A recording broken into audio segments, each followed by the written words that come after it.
o'zini bilintirib qo'ygan jin. Keyinlar bugun shu haqida gaplashamiz. Agar siz bilsangiz yoki eshitgan bo'lsangiz, jinlar Qur'oni Karimni eshitsa, o'zlarini boshqarmay qo'yishadi. Bir bola, bu faqat meni fikrim. Bir bola ko'chada ketayotgan payti uni ichiga jin sakrab oladi. Va bola hech nimaga e'tibor bermasdan turib masjidga boradi namoz o'qishga. Va namoz o'qiyotgan payt Qur'oni Karim eshitishni boshlaydi va o'zi ham o'qiydi. Lekin o'sha paytda ichidagi jin o'zini ko'rsatishni boshlaydi.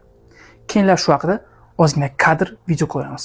فهل أنتم مسلمون فإن تولوا فقل آذنتكم على سواء وإن أدري أقريب أم بعيد ما توعدون